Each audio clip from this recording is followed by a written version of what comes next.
이게 뭐냐? 먹이녀 식단표잖아요. 앞으로는 이대로만 해주세요. 애들 간식도 여기 적힌 대로만 주시고 건강을 위해서 꼭 지켜주셨으면 합니다. 이걸 왜 나한테 주는 건가? 여보, 그만하세요. 당신은 가만히 있어. 장모님, 이제 우리 집에서 사시는 거니까 월급 받고 이 정도는 해주셔야죠. 아무것도 안 하려고 하셔서요. 이 자식이 미쳤나? 너 내가 누군지 알아? 내가 시장에서 30년을 버티면서 이런 대접은 처음 받아보네.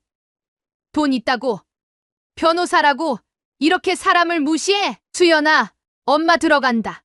이런 집구석에서는 더 이상 못 있겠다. 엄마, 내가 평생 시장에서 장사하면서 이런 수모는 처음이야. 이래서 내가 너한테 시집가지 말라고 했던 거야. 돈 있고 지위 있는 사람들이 얼마나 못됐는지. 그래도 네가 좋다고 해서. 사연을 듣고 난 후 각자의 의견을 댓글로 남겨주시기 바랍니다. 사소한 댓글이라도 사연자분에게 큰 힘이 될 수 있습니다. 각색될 수 있고 사연자분의 입장에서 구성될 수 있습니다. 육향자 여사님은 고아원에서 자랐습니다. 그녀의 유년 시절은 따뜻한 가족의 품이 아닌 차가운 보육원의 벽과 함께했습니다. 15살이 되던 해 중학교도 제대로 마치지 못한 채 보육원을 뛰쳐나와 시장에서 장사를 시작했습니다. 허리가 굽은 채 시장 바닥을 쓸며 시작한 그녀의 하루는 새벽 4시에 시작되었습니다. 아이고, 향자야, 너무 일찍 나왔네. 시장 입구의 국밥집 주인 김순자가 그녀를 불렀습니다. 그녀는 육향자의 꼿꼿한 성격과 장사 수완을 눈여겨보고 있었습니다.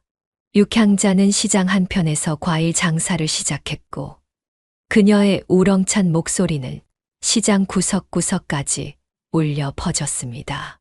자, 오늘 들어온 복숭아. 달달한 게 꿀맛이에요. 한번 맛보고 가세요. 다른 상인들이 그녀를 무시하려 할 때마다 육향자는 더욱 당당하게 맞섰습니다.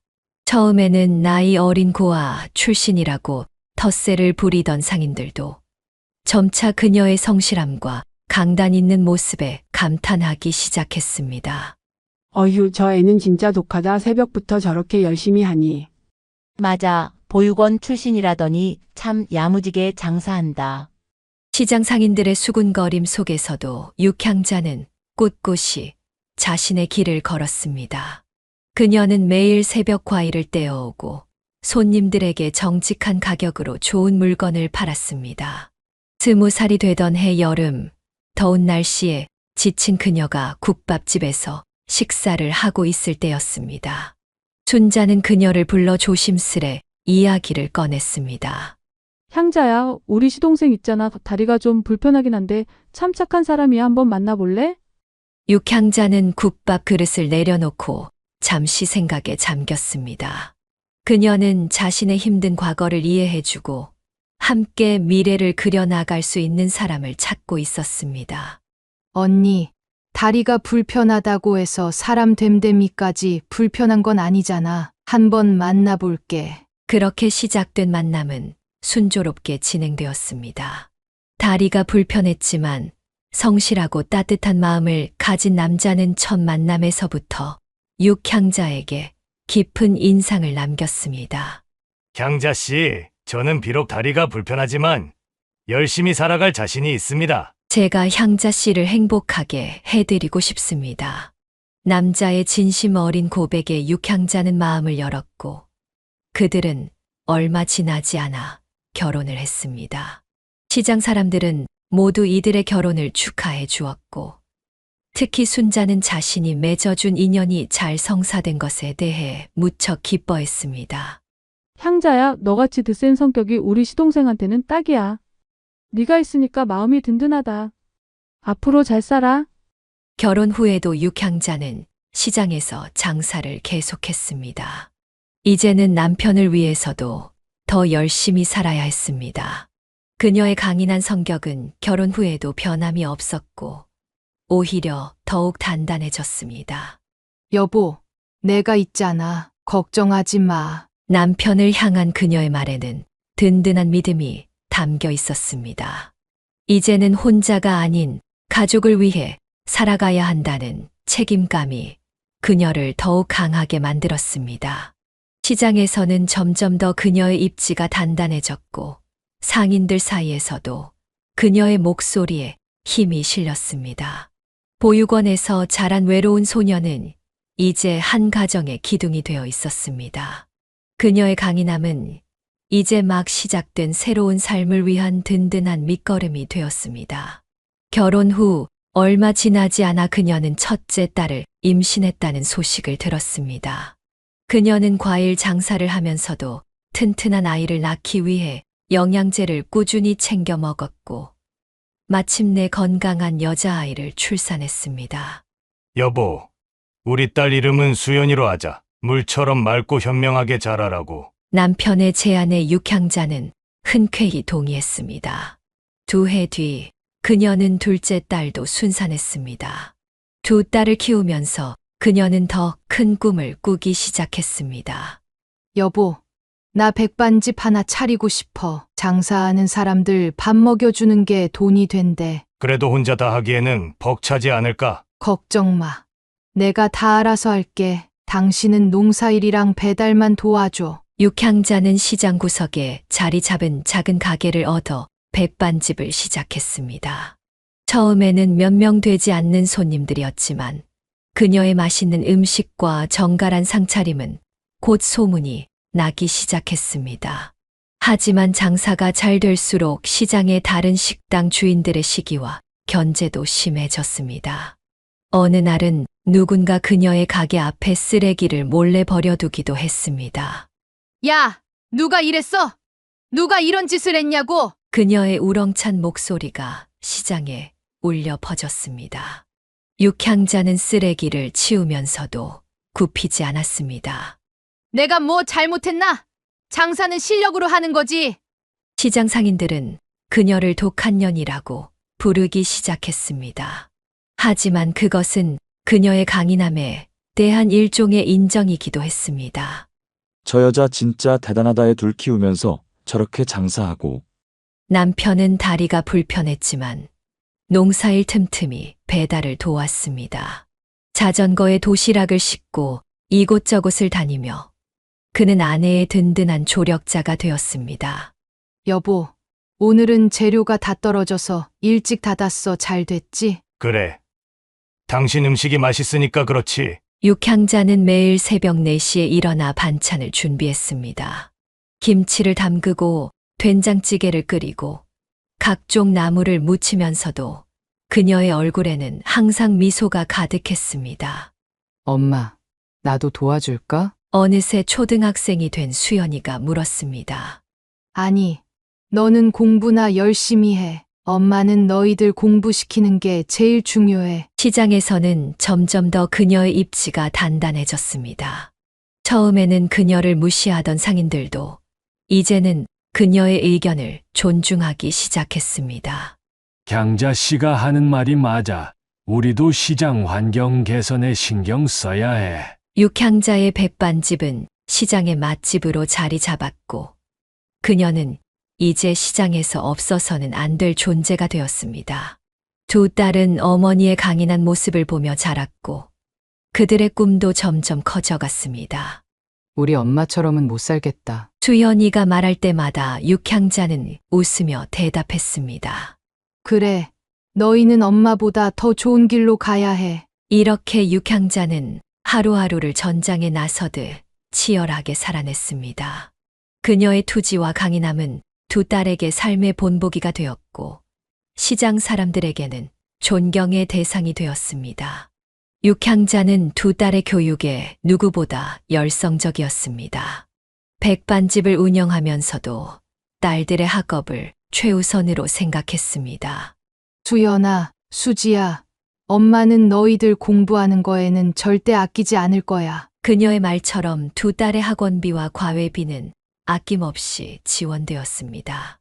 밤늦게까지 공부하는 딸들을 위해 매일 밤참도 챙겨주었습니다. 엄마, 나 오늘 모의고사 성적 나왔는데 수연이 떨리는 목소리로 말을 꺼냈습니다.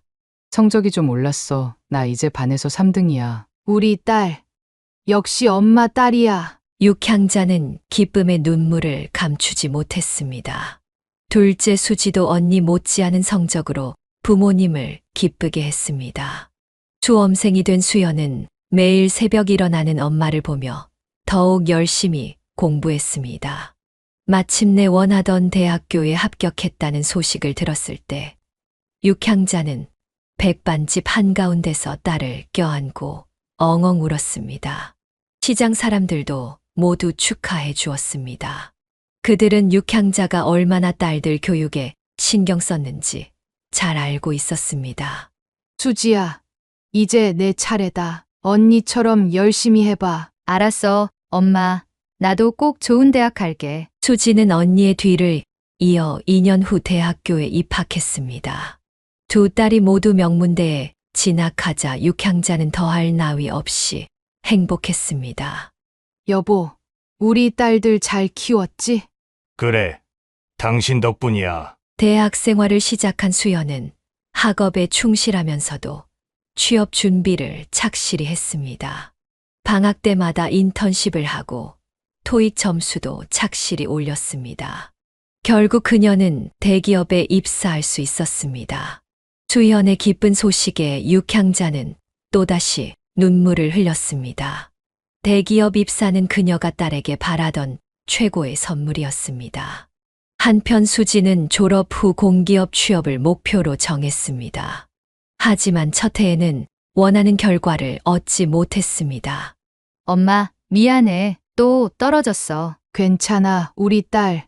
포기하지 말고 한 번 더 도전해보자. 2년간의 고된 취업 준비 끝에 수지는 마침내 그토록 원했던 공기업에 합격했습니다. 우리 막내도 해냈구나. 두 딸의 성공은 육향자의 한평생 고생을 보상받는 순간이었습니다. 시장에서 허리 굽혀 일하고 새벽부터 밤늦게까지 백반집을 운영하며 흘린 땀방울이 결코 헛되지 않았음을 느꼈습니다. 이제 우리 딸들 봉급만 해도 엄마 아빠 노후는 걱정 없겠다. 남편의 말에 육향자는 고개를 저었습니다. 돈보다 중요한 건 우리 딸들이 자기 꿈을 이뤘다는 거야. 나는 그게 더 기뻐. 이제 시장의 독한 년은 자수성가한 교육 어머니로 불리게 되었습니다. 그녀의 성공 비결을 물어오는 시장 상인들도 늘어났습니다. 향자 씨는 어떻게 애들을 그렇게 잘 키웠어요? 별거 없어요. 그저 내 새끼들 잘 되길 바라는 마음하고 끝까지 포기하지 않는 근성이죠. 두 딸의 성공은 육향자에게 새로운 삶의 이정표가 되었습니다. 이제 그녀는 더 이상 과거의 고아가 아닌 자랑스러운 두 딸의 어머니였습니다. 수연이 대기업에서 승승장구하고 수지도 공기업에서 안정적인 직장 생활을 하는 동안 가족에게 큰 시련이 찾아왔습니다. 수연이 25살 되던 해 겨울 할머니가 갑자기 쓰러지셨다는 소식을 들었습니다. 여보, 어머님이 쓰러지셨대. 빨리 가봐야 해. 육향자는 급히 백반집 문을 닫고 할머니가 계신 병원으로 달려갔습니다. 하지만 할머니의 상태는 이미 많이 악화된 상태였습니다. 어머님, 정신 차리세요. 제가 여기 있잖아요. 할머니는 며칠간의 투병 끝에 조용히 눈을 감으셨습니다. 육향자는 할머니 임종을 지키며 그동안 자신에게 베풀어 주신 은혜를 떠올렸습니다. 여보, 우리 어머님 가셨어. 장례를 치르고 49제를 마친 지 얼마 되지 않아 이번에는 할아버지가 병원으로 눕게 되었습니다. 아버님, 저 며느리예요. 제가 잘 모시고 있으니까 걱정 마세요. 하지만 할아버지도 아내를 따라 얼마 지나지 않아 세상을 떠나셨습니다. 연이은 시부모의 별세는 육향자에게 큰 충격이었습니다. 두 딸도 할머니 할아버지의 빈자리가 크게 느껴졌습니다. 특히 어릴 적부터 손녀들을 예뻐해 주시던 할머니의 부재가 더욱 아팠습니다. 엄마, 많이 힘드시죠? 수연이 걱정스러운 눈빛으로 물었습니다. 그래. 근데 이제 우리가 더 잘 살아야지. 시부모님의 별세 이후 육향자는 큰 결심을 했습니다. 20년 넘게 운영해온 백반집을 정리하기로 한 것입니다. 여보, 인생이 너무 허무한 것 같아. 이제 우리도 농사나 지으면서 조용히 살아보자. 남편은 아내의 제안에 흔쾌히 동의했습니다.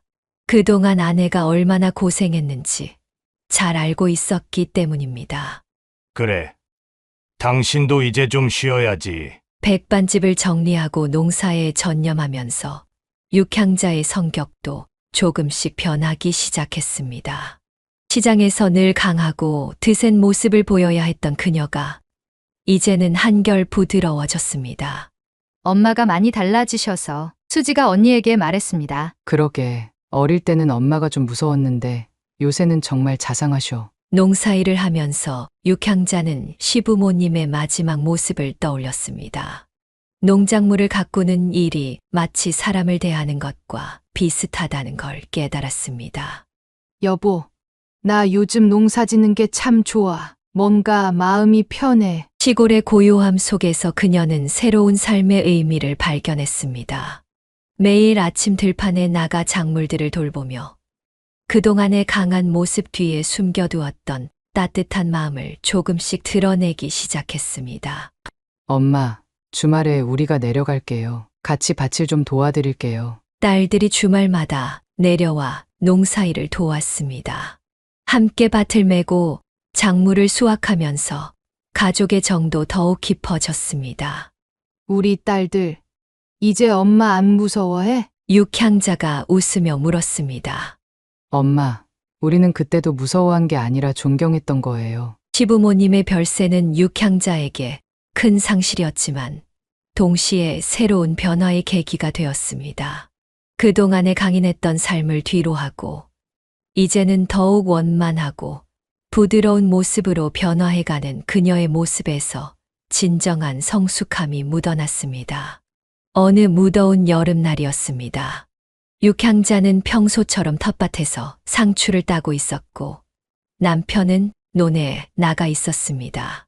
그날따라 유난히 더웠지만 남편은 늘 그랬듯이 아내의 걱정을 뿌리치고 논의를 나갔습니다. 여보, 오늘은 덥다고 하는데 좀 쉬지. 아니야. 농사꾼인데 이걸 어떻게 놔두고 있어? 그것이 남편과 나눈 마지막 대화였습니다. 점심시간이 한참 지나도 돌아오지 않는 남편이 걱정되어 육향자는 논으로 향했습니다. 여보, 밥 먹으러 들어와요. 대답이 없었습니다. 멀리서 보니 남편이 논두렁에 쓰러져 있었습니다. 여보, 정신 차려봐요. 여보, 육향자의 다급한 외침이 들판에 울려 퍼졌습니다. 119 구급대가 도착했을 때는 이미 늦었습니다. 뇌출혈로 인한 급작스러운 죽음이었습니다. 아빠가 돌아가셨다고요? 수현에 떨리는 목소리가 전화기 너머로 들려왔습니다. 그래. 엄마가 좀 늦게 발견했어. 미안해. 장례식장에는 시장 상인들과 마을 주민들이 모두 찾아왔습니다. 그들은 다리가 불편했지만 늘 성실하게 살아온 고인을 기억했습니다. 수연아, 수지야, 이제 엄마를 서울로 모시고 가야 하는 거 아니야? 친척들이 걱정스럽게 물었습니다. 엄마, 우리랑 서울 가서 사실래요? 저희가 모시고 살게요. 수지가 어머니의 손을 잡고 말했습니다. 하지만 육향자는 고개를 저었습니다. 아니, 난 여기가 좋아. 너희 아버지 평생 일구신 땅인데 내가 어떻게 떠나. 그리고 서울의 집값이 한두 푼도 아닌데. 딸들은 어머니를 설득하려 했지만 그녀의 마음은 확고했습니다. 걱정 마. 난 농사 짓는 게 좋아. 먹고 살 만큼만 할 거야. 그렇게 육향자는 혼자 남았습니다. 예전처럼 큰 규모의 농사는 짓지 않았지만 소소하게 텃밭을 가꾸고 약간의 논농사를 지으며 지냈습니다. 엄마, 저희가 자주 내려올게요. 그래. 근데 너무 자주는 말고 너희도 각자 살림이 있잖아. 홀로 된 육향자는 더욱 담담해졌습니다. 아침이면 남편이 늘 일하던 논을 바라보며 하루를 시작했고 저녁이면 혼자 밥상을 차려 식사를 했습니다. 여보, 오늘도 날씨가 참 좋네요. 텃밭에서 일을 하다가도 문득문득 남편에게 말을 걸곤 했습니다. 엄마, 많이 힘드시죠? 어느 날 수연이 물었습니다. 아니야, 난 괜찮아. 너희 아버지가 이 땅에서 평생을 사셨는데 나도 여기서 마지막을 보내고 싶어. 육향자는 이제 농사일에 전념하면서 조용한 삶을 살아가고 있습니다. 큰 욕심도 없고 큰 슬픔도 없이 그저 하루하루를 담담하게 보내고 있습니다. 여보, 오늘은 상추가 참 잘 자랐어요. 당신이 좋아하시던 건데. 그녀의 일상은 작은 텃밭에서 시작해서 작은 텃밭에서 끝났습니다. 하지만 그 안에는 평생을 함께한 남편에 대한 그리움과 사랑이 가득 담겨 있었습니다.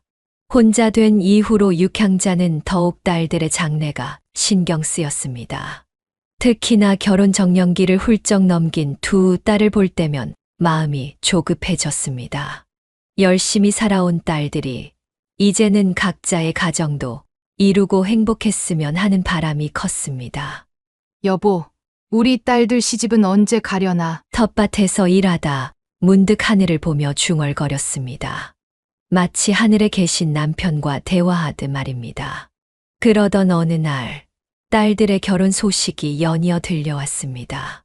먼저 둘째 수지가 32살이 되던 해에 결혼 소식을 전해왔습니다.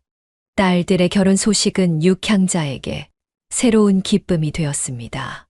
먼저 둘째 수지가 32살이 되던 해에 결혼 소식을 전해왔습니다. 엄마, 나 좋은 사람 만났어. 수지의 목소리에는 설렘이 가득했습니다. 어떤 사람인데? 같은 회사 과장님이야. 처음엔 상사라서 조심스러웠는데 정말 좋은 분이셔. 수지의 예비 신랑은 직장에서 만난 동료였습니다.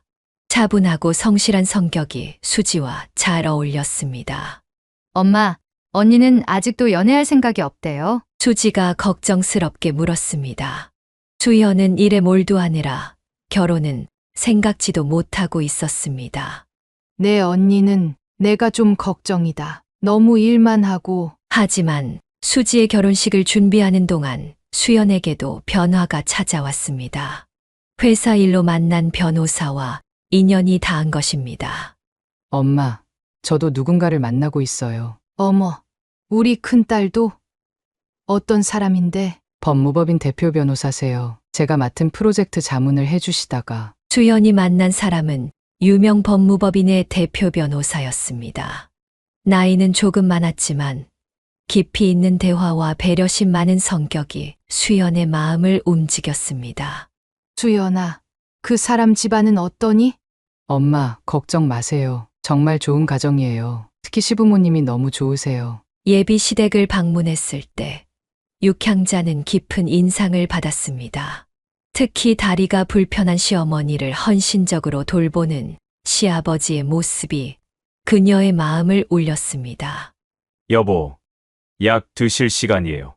시아버지가 시어머니에게 다정이약을 건네는 모습이 마치 젊은 연인 같았습니다. 우리 동현이 여자친구 왔구나. 어서 와라. 시어머니의 따뜻한 미소에 심수연 씨는 안도감을 느꼈습니다. 어머님, 제가 이제 자주 찾아뵐게요. 그래. 우리 집에 자주 놀러 와야 해. 너무 멀리 있지 말고. 수현의 결혼식은 34살이 되던 봄에 치러졌습니다. 수지의 결혼식이 소박했다면 수연의 결혼식은 시댁의 배경 덕분에 꽤 화려했습니다. 우리 딸, 정말 공주 같다. 육향자는 웨딩드레스를 입은 딸을 보며 눈물을 훔쳤습니다.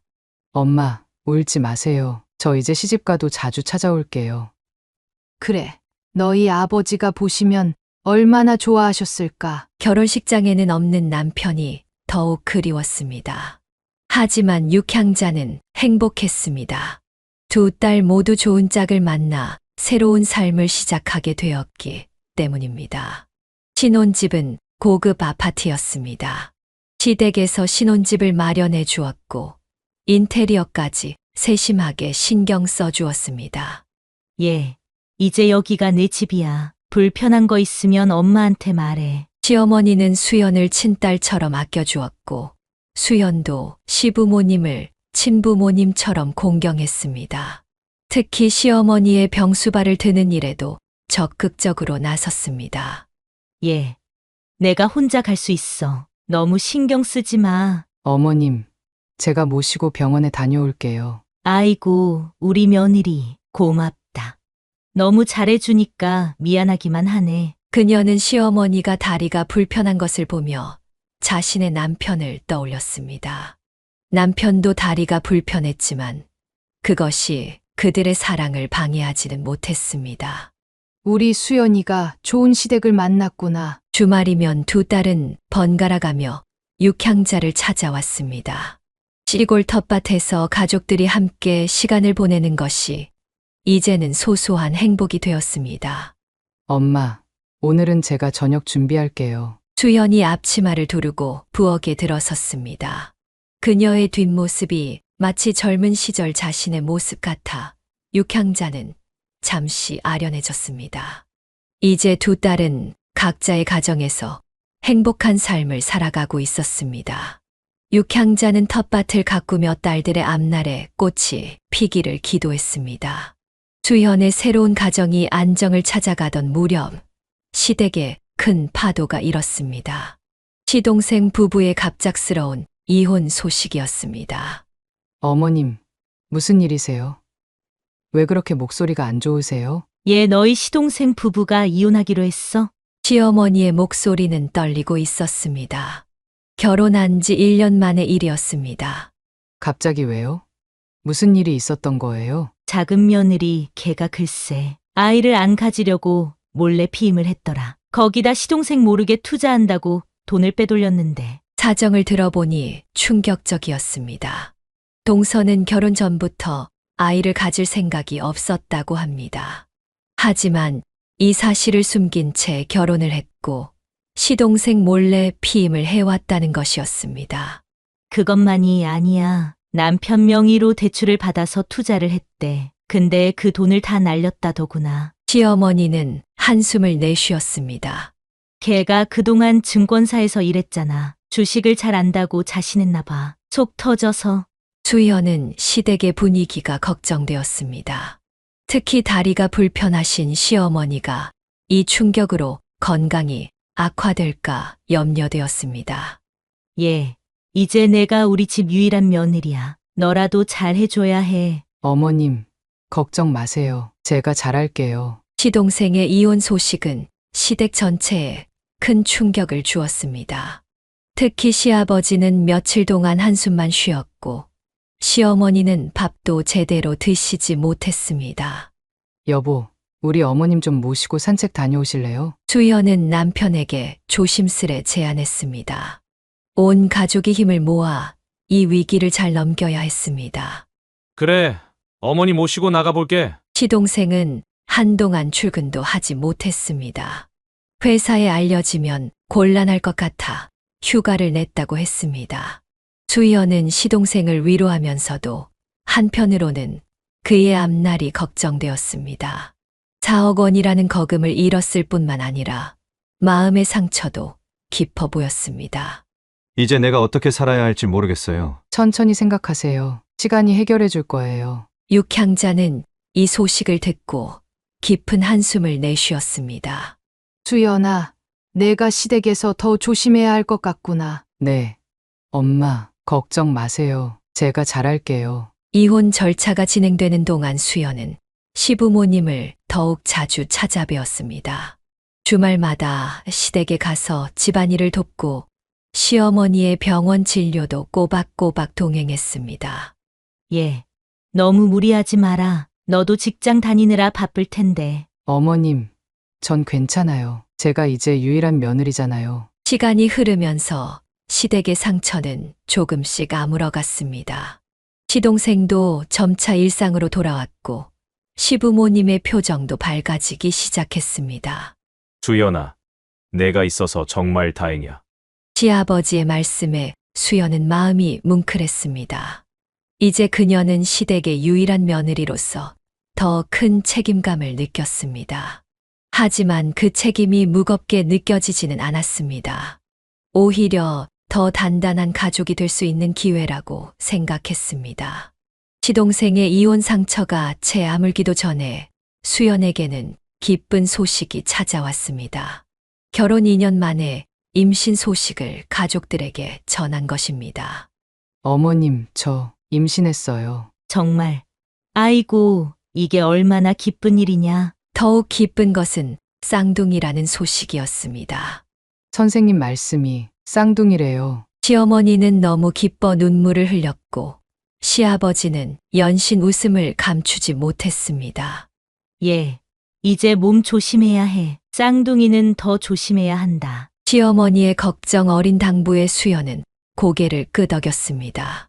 육향자도 딸의 소식을 듣고 서울로 올라왔습니다. 수연아, 입덧은 좀 어떠니? 엄마, 너무 힘들어요. 냄새만 맡아도 토하고. 임신 중반기로 접어들면서 수연의 건강은 점점 악화되었습니다.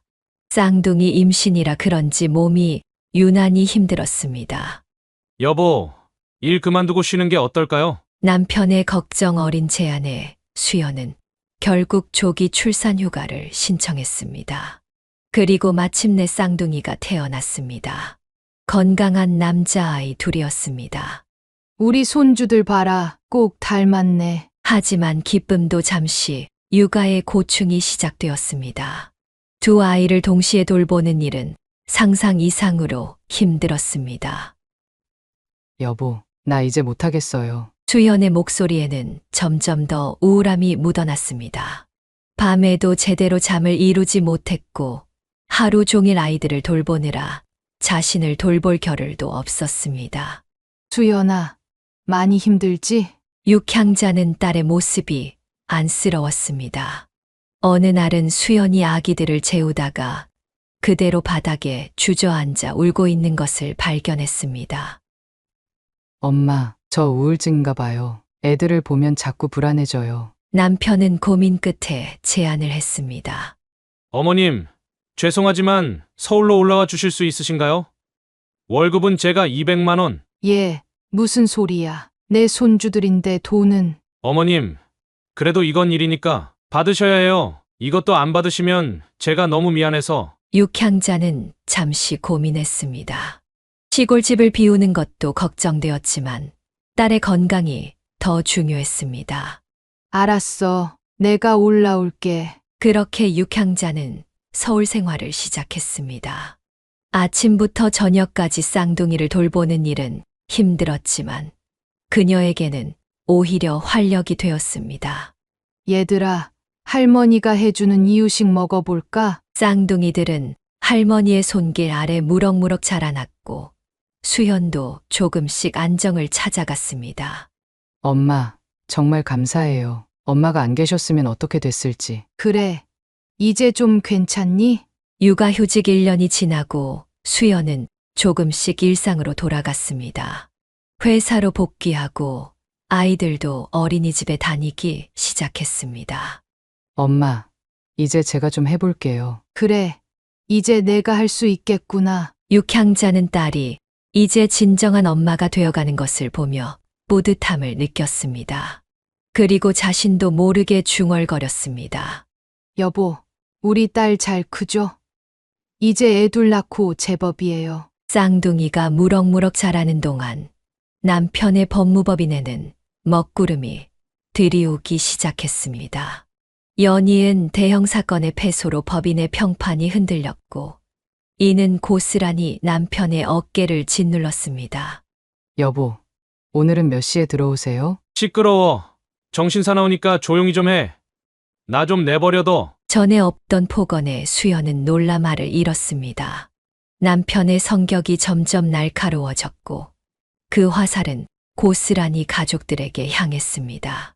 김서방 저녁 먹자고. 장모님, 이 반찬 뭡니까? 이걸 어떻게 먹으라고? 남편은 장모가 정성스레 준비한 밥상을 뒤엎다시피 했습니다.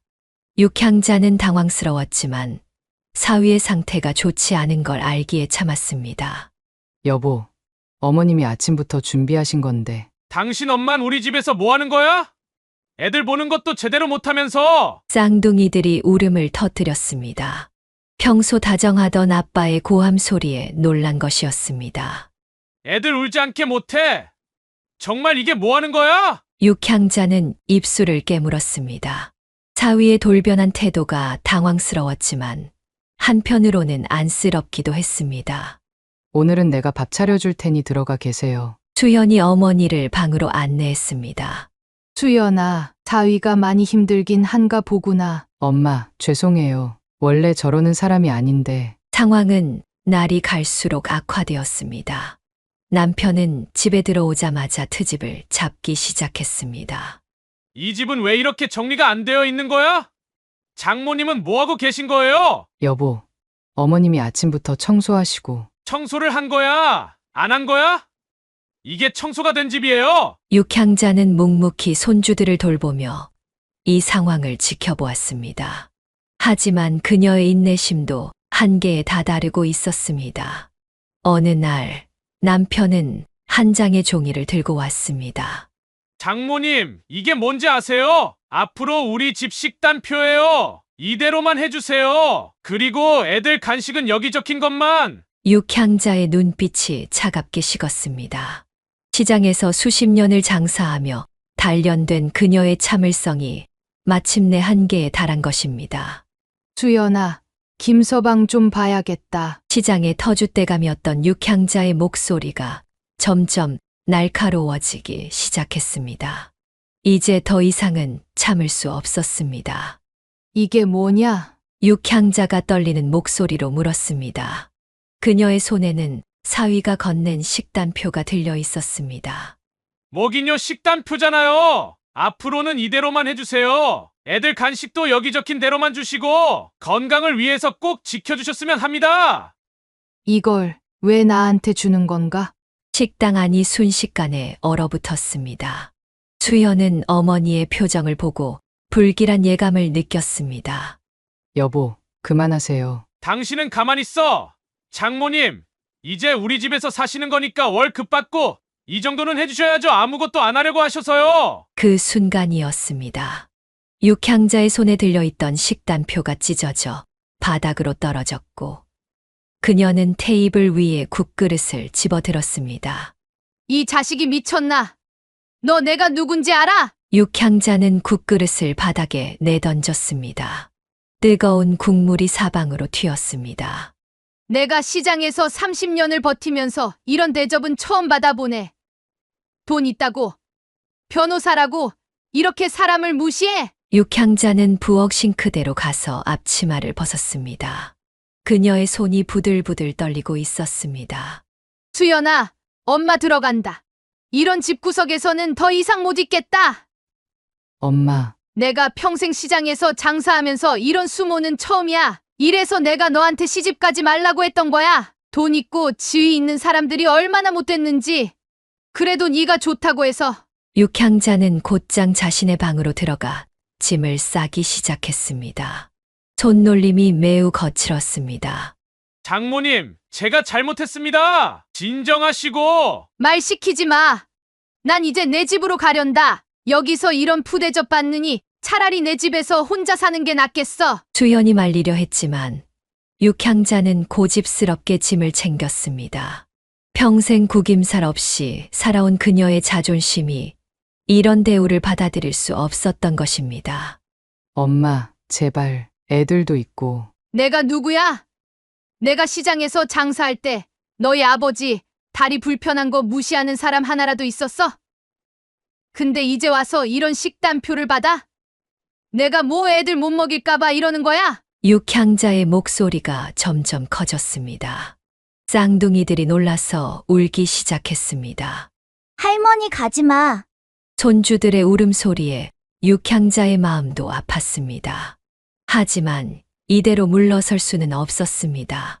할머니가 잠시 집에 다녀올게. 너희 아빠 정신 좀 차리면 다시 올게. 그녀는 쌍둥이들의 볼에 입을 맞추고는 현관으로 향했습니다. 사위는 무슨 말을 해야 할지 몰라 그저 서 있기만 했습니다. 수연아, 엄마 간다. 네가 알아서 해라. 엄마, 저녁이라도 드시고. 됐다. 이런 집에서는 밥 한 술도 못 먹겠다. 육향자는 대문을 박차고 나왔습니다.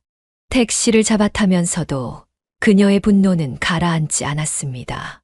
택시 안에서 육향자는 마치 하늘에 계신 남편에게 하소연하듯 중얼거렸습니다. 그녀의 눈가에는 분노의 눈물이 맺혔습니다. 평생을 당당하게 살아온 그녀였지만 오늘만큼은 서러움을 참을 수 없었습니다. 아니, 이게 무슨 꼴이람? 내가 뭐라고? 택시가 그녀의 시골집으로 향하는 동안 육향자의 마음속에는 딸과 손주들에 대한 걱정이 가득했습니다. 하지만 이번만큼은 물러설 수 없었습니다. 사위가 정신을 차릴 때까지 그녀는 절대 돌아가지 않을 생각이었습니다. 육향자가 집을 나간 후 수연은 시어머니께 연락을 드렸습니다. 어머님, 저희 엄마가 집을 나가셨어요. 뭐라고? 무슨 일이야? 동현이 걔가 뭐라고 한 거니? 수연이 사정을 설명하자 시어머니는 한숨을 깊게 내쉬었습니다. 얘 사돈어른에게 식단표를 줬다고? 저 막대 먹은 녀석. 시어머니는 곧바로 시아버지와 시동생에게도 연락을 했습니다. 얼마 지나지 않아 가족들이 모두 수연의 집으로 모였습니다. 형이 요즘 많이 예민해진 건 알았지만 이건 너무했네요. 시동생이 고개를 절레절레 흔들었습니다. 내가 아들 녀석을 잘못 키웠나? 사돈께 이런 무례를. 시아버지의 목소리에는 깊은 실망감이 묻어났습니다. 얘, 너 이리 와봐. 시어머니가 아들을 불렀습니다. 요즘 일이 안 풀린다고 집안에서 이렇게 구는 거야? 내가 정신이 나갔구나. 남편은 고개를 숙인 채 아무 말도 하지 못했습니다. 사돈어른이 얼마나 대단하신 분인데 형이 이럴 수가 있어? 형수님 우울증 있을 때 장모님이 얼마나 헌신적으로 도와주셨어? 그런 분한테 식단표라니. 가족들의 질타가 이어졌습니다. 남편의 얼굴은 점점 붉어졌습니다. 안 되겠다. 우리 모두 장모님께 사과드리러 가야겠어. 그래야 마음이 조금 풀리실 것 같다. 시아버지의 한마디에 모두가 고개를 끄덕였습니다. 그래, 다 같이 시골로 내려가자. 우리가 아들 잘못 키운 것도 사과드려야지. 시어머니가 결정을 내렸습니다. 수연아, 너는 애들 데리고 호텔에 가 있어라. 네 남편은 우리가 데리고 갈게. 시아버지의 말씀에 수연은 고개를 끄덕였습니다. 그날 저녁 시부모님과 시동생은 남편을 데리고 육향자의 시골집으로 향했습니다. 차 안에서도 계속해서 잔소리가 이어졌습니다. 너 요즘 일이 안 풀린다고 그런 거지? 그래도 그렇지. 장모님한테 어떻게 그럴 수가 있어? 밤늦게 시골집에 도착했을 때 육향자는 마당에 빨래를 널고 있었습니다. 사돈어른. 시어머니가 먼저 인사를 드렸습니다. 아이고, 왜 이렇게 다들 오셨어요? 어머님, 저희가 아들을 잘못 키워서. 시아버지가 깊이 고개를 숙였습니다. 육향자는 한숨을 내쉬었습니다. 아니에요. 제가 너무 심하게 나온 것 같네요. 어머님, 우리 아들이 잘못했습니다. 이 녀석이 요즘 일이 안 풀린다고 이상해져서. 시어머니의 말에 육향자는 잠시 생각에 잠겼습니다. 그녀도 젊은 시절 장사가 안 될 때면 남편에게 신경질을 부리곤 했었습니다. 괜찮습니다. 다들 들어와요. 찬밥이라도 먹고 가야지. 그렇게 늦은 밤 육향자의 시골집에는 오랜만에 식구들이 모였습니다. 시부모님도 시동생도 모두가 사위의 잘못을 진심으로 사과했습니다. 시부모님과 시동생이 시골집을 방문하고 며칠이 지났습니다. 남편은 여전히 홀로 서울집에 남아 있었습니다. 빨래 더미는 점점 높아졌고 설거지는 쌓여만 갔습니다. 출근할 때마다 구겨진 셔츠를 입어야 했고 끼니는 대충 컵라면으로 때웠습니다. 아, 어머님이 계실 때는 이런 걸 전혀 신경 쓰지 않아도 됐었는데. 매일 아침 출근 준비를 하면서 장모님의 소중함을 깨달았습니다. 늘 깔끔하게 다려진 셔츠, 영양 가득한 아침 식사, 깨끗한 집안. 이 모든 것이 장모님 덕분이었다는 걸 이제야 알았습니다. 수연에게 전화가 올 때마다 그는 죄스러워 말을 잊지 못했습니다. 일주일이 지난 어느 날 밤, 그는 더 이상 참을 수 없었습니다. 짐을 챙겨 시골로 내려가기로 마음먹었습니다. 어머님, 꼭 용서를 받아야겠습니다. 밤늦게 시골집에 도착했을 때 육향자는 마당에서 마늘을 다듬고 있었습니다. 어머님, 남편은 대문 앞에서 주저앉아 고개를 숙였습니다. 이 시간에 무슨 일이야? 죄송합니다. 정말 죄송합니다. 이제야 깨달았습니다. 어머님이 얼마나 소중한 분이셨는지, 제가 얼마나 큰 실수를 했는지. 육향자는 마늘을 내려놓고 일어섰습니다. 일주일 동안 뭐가 그리 힘들었길래. 집안일이 이렇게 힘든 줄 몰랐습니다. 빨래, 설거지, 청소 하나도 제대로 못했어요. 회사 일도 집중이 안 됐고. 그래서? 제가 어리석었습니다. 일이 안 풀린다고 가족들한테 짜증을 냈고, 특히 장모님께 그런 무례를. 남편의 눈에서 눈물이 흘렀습니다. 그 식단표 말이야. 제가 미쳤었나 봅니다. 장모님이 애들 키우신 경험이 몇십 년인데 제가 감히. 육향자는 한숨을 내쉬었습니다. 사위의 모습이 한없이 초라해 보였습니다. 나도 젊었을 때 장사가 안 될 때면 내 장인한테 신경질 부렸어. 근데 그때마다 내 장인은 날 이해해 주셨지. 사람이 힘들 때는 다 그럴 수 있어. 근데 그걸 인정하고 반성하는 게 중요한 거야. 용서해 주세요. 제발 돌아와 주세요. 밥은 먹었어? 아니요. 일단 들어와서 밥부터 먹자. 그날 밤 사위는 장모님이 차려주신 따뜻한 밥을 먹으며 눈물을 흘렸습니다. 된장찌개 한 그릇에 계란말이, 멸치볶음. 평소에는 당연하게 여겼던 것들이 이제는 너무나 소중하게 느껴졌습니다. 내일 수연이랑 애들 데려와라. 네? 정말요? 그래. 이제 정신 좀 차린 것 같으니까. 남편은 그날 장모님 댁 마루에서 잠을 청했습니다.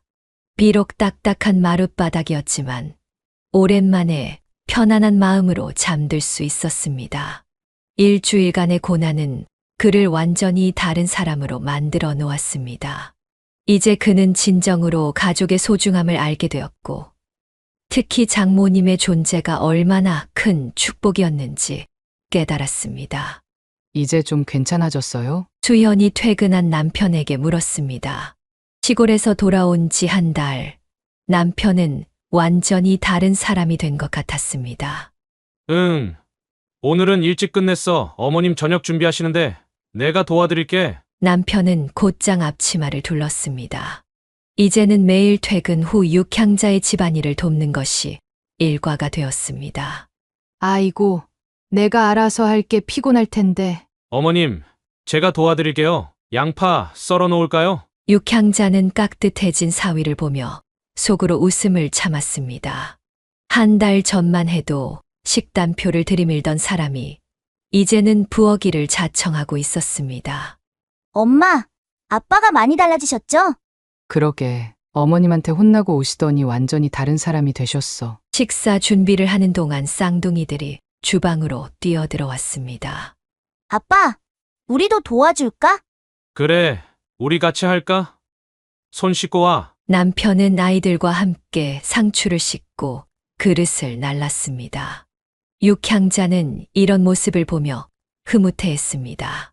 얘들아, 할머니가 반찬 좀 맛봐줄래? 네. 할머니가 해주시는 거 다 맛있어요. 저녁 식사 시간, 온 가족이 식탁에 둘러앉았습니다. 남편은 장모님의 젓가락이 움직일 때마다 긴장된 표정을 지었습니다. 어머님, 오늘도 정말 맛있습니다. 아이고. 뭘. 매일 밥을 먹을 때마다 이렇게 깍듯하게 인사하는 것도 습관이 되었습니다. 그나저나 이번 주말에 큰 사건 변론이 있다며? 육향자가 물었습니다. 네, 좀 걱정되네요. 걱정하지 마. 잘 될 거야. 장모님의 따뜻한 한마디에 남편은 안도의 한숨을 내쉬었습니다. 이제는 장모님의 한마디 한마디가 큰 위로가 되었습니다. 주말이면 남편은 아이들과 함께 장보기를 도맡아 했습니다.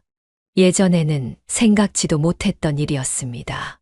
장모님, 이번에는 무슨 반찬을 해드릴까요? 아이고, 내가 무슨. 제가 이제 요리 좀 배웠잖아요. 장모님 가르쳐 주신 대로 해볼게요. 남편의 정성 어린 모습에 육향자는 감동했지만 한편으로는 걱정도 되었습니다. 너무 삐딱하게 썰었네. 이렇게 하면 되지. 네, 어머님, 죄송합니다. 요리를 가르치는 동안에도 남편은 진지한 태도로 배웠습니다. 마치 법정에서 변론하듯 꼼꼼하게 메모도 했습니다. 여보, 당신 요즘 어머님만 보면 왜 그렇게 긴장해요? 수연이 궁금해서 물었습니다. 그게 어머님이 너무 무서워졌어. 한 번 혼나고 나니까 어머님의 위험이 느껴져. 우리 엄마가 원래 그렇게 무서운 분은 아닌데. 아니야. 어머님은 정말 대단하신 분이야. 내가 이제야 그걸 알았어. 이제 집안의 분위기는 완전히 달라졌습니다. 남편은 매일 아침 출근하기 전에 장모님께 인사를 드렸고 퇴근 후에는 반드시 집안일을 도왔습니다. 예, 이제 그만해도 돼. 아니에요. 장모님, 제가 더 도와드릴게요. 육향자는 이런 사위를 보며 속으로 뿌듯해했습니다. 시장에서 단련된 그녀의 카리스마가 이렇게 좋은 결과를 가져올 줄은 몰랐습니다.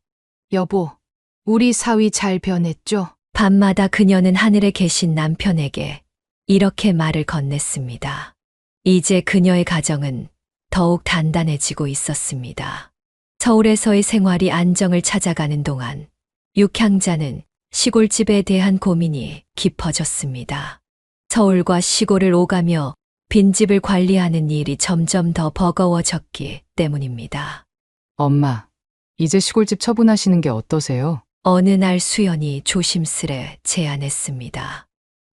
글쎄, 내 아버지 평생 일구신 땅인데 육향자는 마당에 걸린 빨래를 거두며 한숨을 내쉬었습니다. 얼마 전에도 시골집에 도둑이 들었다는 이웃의 연락을 받고 급히 내려갔었습니다. 여보, 이제는 제가 결정을 해야 할 것 같아요. 그날 밤 육향자는 남편의 영정 앞에 앉아 오랫동안 이야기를 나눴습니다. 당신이 평생 일구신 땅이지만 이제는 제가 혼자서 감당하기가 너무 힘들어요. 눈물이 그녀의 볼을 타고 흘렀습니다. 당신 가고 나서 저 혼자 버티려고 했는데 이제는 저도 나이가 들어서. 다음 날 아침 육향자는 가족들을 불러 모았습니다. 이제 시골집을 팔려고 해. 엄마, 너희 아버지한테도 말씀드렸어. 이제는 내가 결정할 때가 된 것 같아. 시골집 처분을 결정하고 나니 마음이 한결 가벼워졌습니다. 그동안 남편에 대한 미안함으로 붙잡고 있었던 것인지도 모르겠다고 생각했습니다. 근데 장모님, 혹시 후회하시진 않을까요? 사위가 걱정스럽게 물었습니다. 아니, 이제는 괜찮아. 내 장인어른도 이해하실 거야. 부동산에 집을 내놓고 얼마 지나지 않아 좋은 조건으로 매매가 성사되었습니다. 농사 짓기 좋은 땅이라 금방 거래가 이루어졌습니다. 엄마, 짐 정리하는 거 우리가 도와드릴게요. 수지가 주말마다 내려와 집 정리를 도왔습니다. 30년 넘게 살아온 집이라 버릴 것도 챙길 것도 많았습니다. 이건 당신이 첫 봄부터 꾸준히 써오신 농사일기네. 남편의 농사일기를 발견하고는 한참을 울었습니다. 그 안에는 비가 오나 눈이 오나 묵묵히 땅을 일구던 남편의 삶이 고스란히 담겨 있었습니다. 장인어른이 이렇게 꼼꼼하게 기록을 하셨네요. 그래, 내 아버지는 공부는 못하셨어도 부지런하고 성실하신 분이었어. 짐을 정리하면서 남편과의 추억이 하나둘 떠올랐습니다. 다리가 불편했지만 늘 웃음을 잃지 않았던 남편, 자식들 교육을 위해 배달일까지 마다하지 않았던 남편. 여보, 이제 정말 보내드려야겠어요. 마지막 날 육향자는 마당에 서서 집을 한 바퀴 둘러보았습니다. 남편과 함께 가꾸었던 텃밭, 쌍둥이들이 뛰어놀던 마당, 모든 것이 추억으로 가득했습니다. 엄마, 이제 가실까요? 그래, 이제 가자. 집을 나서는 육향자의 발걸음은 의외로 가벼웠습니다. 이제는 정말로 남편을 보내드릴 수 있을 것 같았습니다.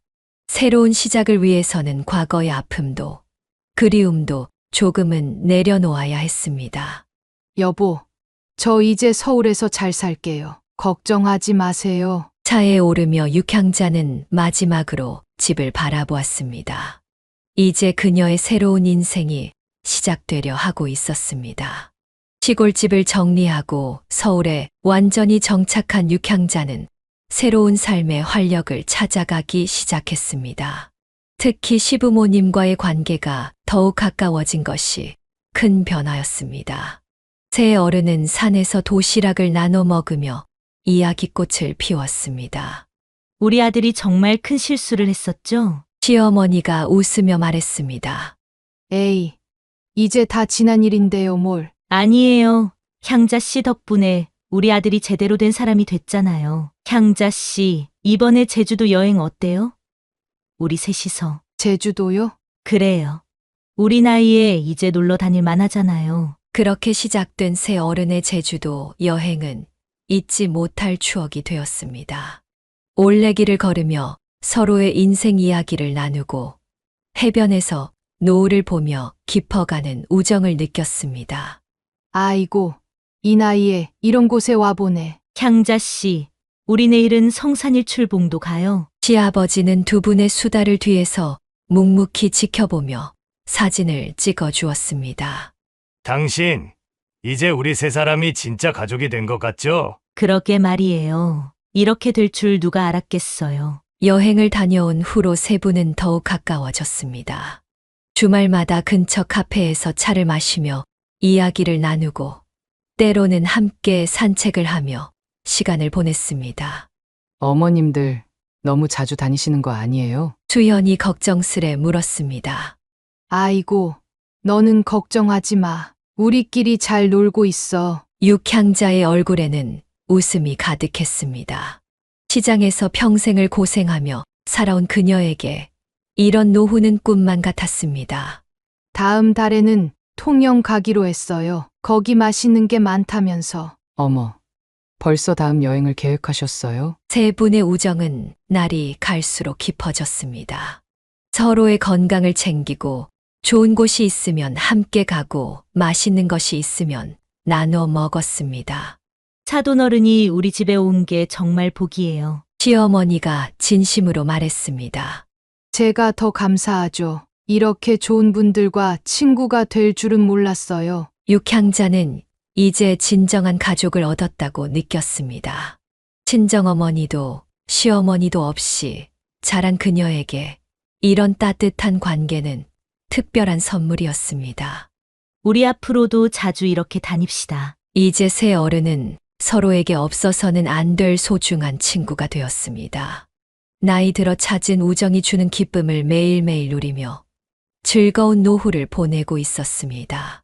새 어른이 가까워지며 행복한 시간을 보내던 어느 날 시동생으로부터 반가운 소식이 전해졌습니다. 형수님, 저 좋은 분을 만났어요. 퇴근 후 들른 시동생의 얼굴에는 오랜만에 활기가 돌았습니다. 정말요?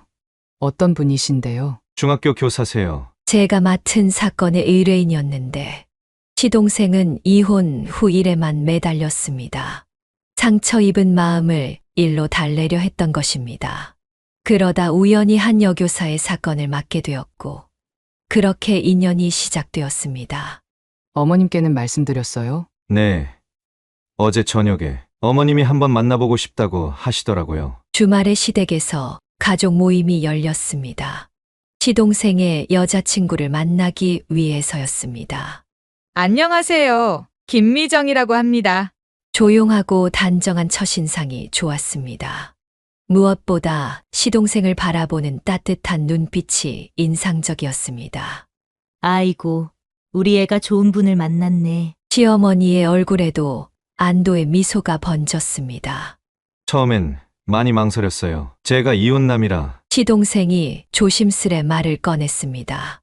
그런 건 전혀 개의치 않아요. 오히려 그런 아픔을 겪고 더 성숙해지신 것 같아서. 미정의 말에 모두가 감동했습니다. 특히 육향자는 이 새로운 예비 동서가 마음에 들었습니다. 이번에는 제가 잘 살펴봤어요. 형수님. 시동생의 말에 수연은 미소를 지었습니다. 전처의 일을 겪은 후 시동생은 확실히 신중해졌습니다. 결혼식은 언제쯤 할 생각이에요? 아직 정확한 날짜는 못 정했지만 올 가을쯤으로 생각하고 있어요. 시어머니는 미정의 손을 꼭 잡았습니다. 우리 며느리 될 사람이 이렇게 예쁘고 착하니 마음이 놓이네. 어머님, 과분한 말씀이세요. 육향자는 새로운 가족이 될 미정을 보며 가슴이 따뜻해졌습니다. 시동생의 첫 결혼식 때와는 전혀 다른 느낌이었습니다. 동서, 우리 앞으로 잘 지내요. 네, 형님. 저도 많이 배우고 싶어요. 시동생 부부의 새로운 시작을 앞두고 가족들은 모두 기대에 차 있었습니다. 특히 시어머니는 며칠째 들뜬 목소리로 주변에 자랑을 하고 다녔습니다. 이번에는 정말 좋은 며느리를 얻게 됐어요. 육향자는 마음속으로 기도했습니다. 이번에야말로 시동생이 진정한 행복을 찾기를, 그리고 이 가정이 더욱 단단해지기를 바라면서. 여보, 이제 시동생도 좋은 짝을 만났네요. 수연이 남편에게 말했습니다. 그러게 이번에는 정말 잘 될 것 같아. 가족들의 축복 속에서 시동생의 새로운 인생이 시작되려 하고 있었습니다.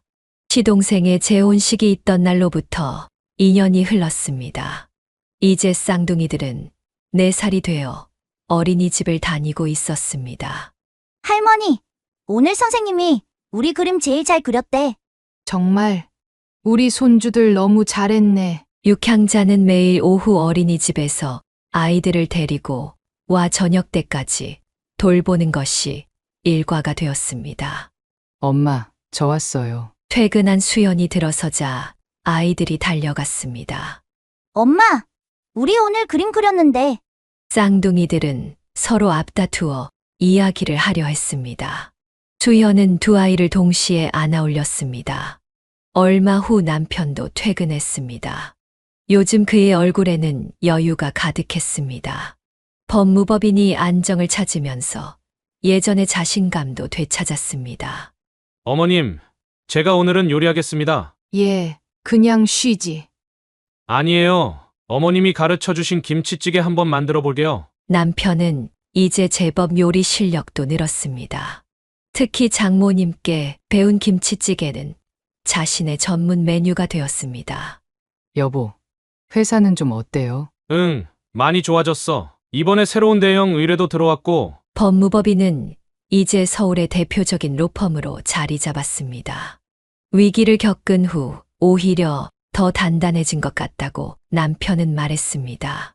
수연아, 이제 우리 집에서 살림 좀 늘렸으면 좋겠는데. 육향자가 조심스레 제안했습니다. 엄마, 무슨 말씀이세요? 지금 이대로가 좋은데. 아니야.